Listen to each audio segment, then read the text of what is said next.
Welcome to this week's episode of Beyond the Script. Today, we are going to get into your higher self. This was actually inspired by like two conversations that I had this week with two different people. And we were talking about intuition and higher self and things like that. And I realized not everybody knows what a higher self is. And I thought, what a perfect opportunity to bring this knowledge about and put it on as a podcast episode because it's helpful. Not just, it's helpful for your business, it's helpful for your life, it's helpful for understanding yourself.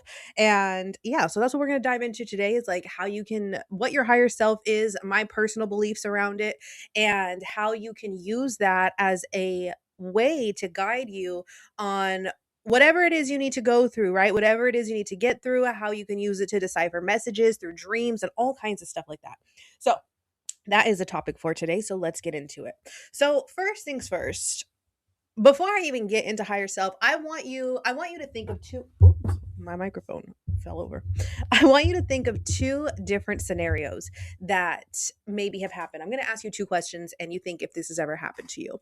So the first thing that I'm going to say is, have you ever had a time where you were just feeling extremely called to do something, to take a course of action? Maybe it's to launch a business. Maybe it was to create a certain product. Maybe it was to let go of a friendship, right? Have you ever just like felt this burning desire and you're like, I can't really explain it. I just know I'm supposed to do this. That's the first part.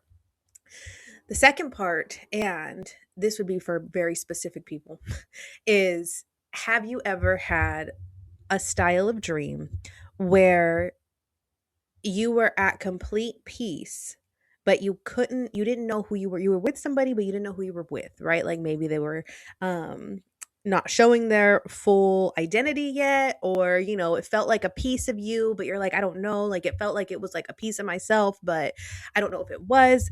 Think about that for a second and think about if you've ever had either of those experiences. So, getting into higher self, here's what I believe, right? So, higher self is sometimes called source, intuition. It can be called like your, spiritual guidance, right? I've heard it be talked about like that. Personally, based on my own meditations and my own experience, I believe that because we're souls, right? We're having a human experience, but at the end of the day, we are souls.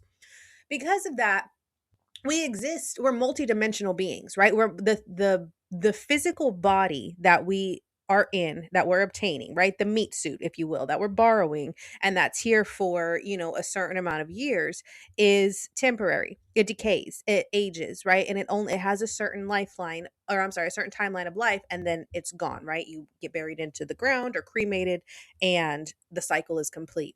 That meat suit that you wore has ran its course. But from both a spiritual and a scientific standpoint, what happens to the soul, right? If the soul is energy, science will tell you that energy cannot be created nor destroyed. And from a spiritual level, like the soul then exists, in my humble opinion, in these different dimensions. And so when I think about my higher self, I think about the level of my soul that I can access and receive guidance through, that is not tied to this 3D dimension. So it is the piece of me that is, for lack of a better term, all knowing.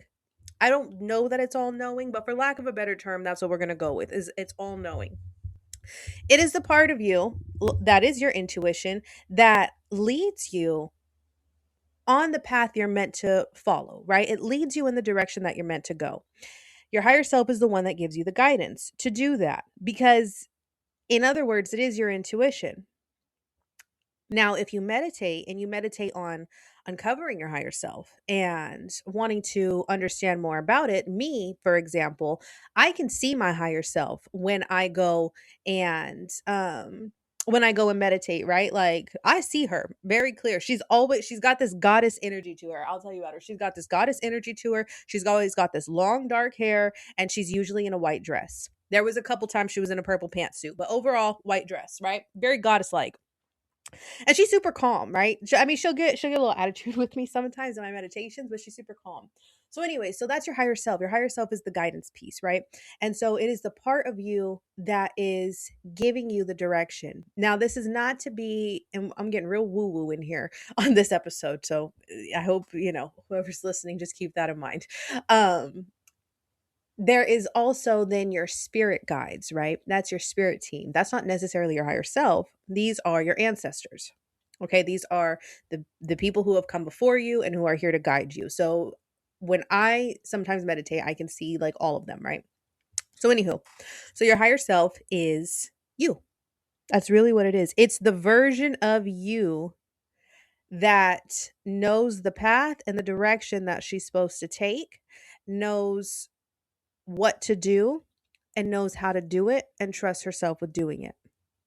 So people will say sometimes, I want to be more like my higher self. Becoming more like your higher self is just a series of choosing yourself. It's a series of being able to trust yourself in your decisions, being able to stand firm in those decisions, and being able to move as if you already know the outcome, right? It's being able to move through the process with uncertainty, with complete self-trust, and with surrender to a degree, right? Because we're trusting the process. So how does your higher self, how can this help you in business? So my higher self is actually a key part of my business.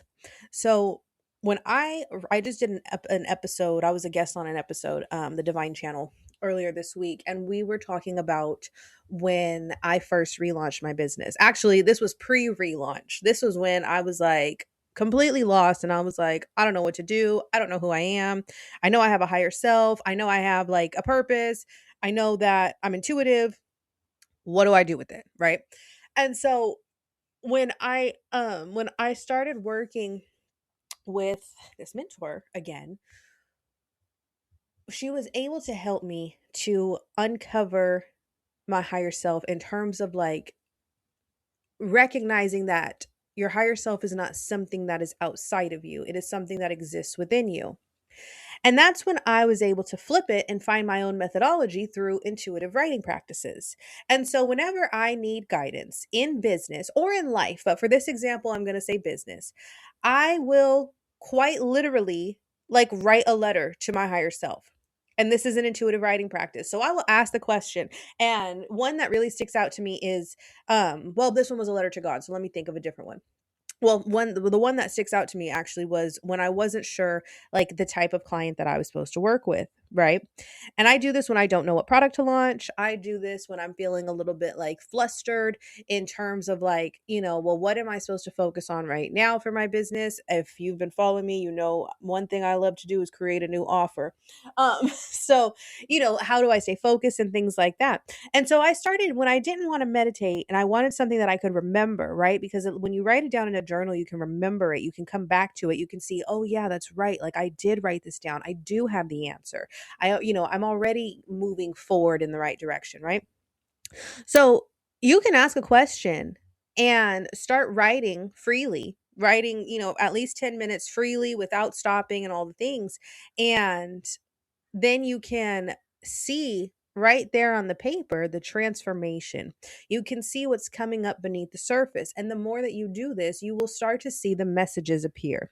And that was a turning point for me because I realized my higher self is just a version of me who takes the right action and knows the direction that we're going and wants to pull me, yes, through some uncomfortable places and processes to get me on the path to where I'm going. And all I have to do is write to her or meditate and access that. But she exists within you. Okay. And so whenever you are feeling like really good, like I asked you earlier in this episode, have you ever had a strong pull to do something? Whenever you are feeling that, that's typically an intuitive nudge. That right there is your higher self coming through and saying, it's time to move out of this space. It's time to move out of this chapter. It's time to move on to something new. Okay. It's time to take a new step. That's what that is. That's literally your higher self telling you, come on. You've done enough here. It's time to go, right? Well, Nikki, what about dreams? Okay, so this was a conversation I was having with a friend, and I hope she doesn't mind that I'm saying this. Well, she's anonymous. But anyways, and it was about I'm not going to go into her dream, but basically she was somewhere extremely peaceful and she was sitting with somebody and she was like, I didn't really know who they were. And so we were like talking back and forth and I was like, just like this strong pull. And I was like, oh, that was like your higher self, right? And she was like, oh, I don't like, she hadn't heard of that. And, I was like, that's the part of you that takes you in the direction that you're meant to go. That's the part of you that essentially exists in the 5D where time and space is not the way it is over here. Like that dream served as a message. And so for those of you where you have dreams where you're sitting with somebody who is maybe like yourself or looks like you, or and I'm not talking about no creepy like nightmare style because I've had those. But somebody, who looks like you or acts like you or talks like you, or maybe they're faceless, but you're like, I feel so strongly connected to them. It very well could be that it's your higher self guiding you towards somewhere. There's a lot of symbolism that comes through in dreams. We're pivoting now, yes, into dreams. There's a lot of symbolism that comes through in dreams when you pay attention. There's a lot of things that are reflected back to you when you pay attention. You see, sometimes when our higher self can't get in touch with us because we're so busy in the 3D and we're not making time to tap into ourselves, then we start to see like that's when we start to notice like our dreams get a little more clear. Our dreams become more descriptive. We start to notice little messages in the things we do, right? Maybe weird sequences pop up and things like that. What that is that's just the part of you that exists in the void, for lack of a better term, is trying to communicate with you over here to say, hey, come on. You've got work to do. You've got a mission to do. You've got something, you've got XYZ that you need to go accomplish. So when you learn how to tune in to your intuition, when you take the time to actually sit with yourself and journal on things and meditate on things and stuff like that, you get answers from essentially a version of you. And how strong can that be if it's already you? You know what I mean? Like that to me, it's easier to follow instructions when I feel like they're coming from myself, right? Or from God. But I also believe that God lives within me. And that's a topic for another episode. But it's a lot easier to obey when we can understand that, hey, this guidance is actually coming from a separate version of myself. This guidance is actually coming from, the higher version of myself, or just the more spiritually in tune version of myself, if you want to put it that way. So when it comes to your own decision making, I'll leave you with this. When it comes to your own decision making, instead of going out and looking for all these answers and feeling frustrated, like, I don't know what to do. I don't know, who I am. I don't know the direction. I feel like this is all a lost cause. I don't understand what I'm going through this and all of these things. Go on YouTube and search higher self meditation. There's some that I like. The cover is like a little cartoon. It's usually a woman with longer hair. I cannot remember the name of the channel right now. But go and search higher self meditation and start to get in the practice of learning who your higher self is and what she wants you to do. Take it a step further and write to her, because all you're doing is writing a letter to yourself, but you're writing a letter to the you that has the answer. You're receiving the guidance from the you that has the answer. And that's really what it comes down to, is uncovering who you are at the core and letting your brain create an image of yourself to give you that guidance. And that is this week's brief episode. If you have any questions about higher self, I'm going to put my Substack link at the bottom. You can send me a DM. I love topics like this. It is the week of Christmas, so Merry Christmas to those who celebrate. I celebrate. My Christmas is going to start later tonight. I'm going to start prepping the food and everything. So that is super exciting. But, as you know, my commitment is one podcast episode a week for you guys. And yeah, after that conversation, I was like, let's just talk about higher self briefly. Let me know if you have any specific questions on higher self. Comment them. You would send me a DM. I'll link my Substack in the show notes. But comment them as well. Leave me a comment if you have any questions, and I would absolutely love to dive deeper into this in a longer episode the following week. So ask any questions that you have, and yeah, I'll answer them to the best of my ability in the upcoming episodes. But until then, everybody have a wonderful week, and I will be back next week.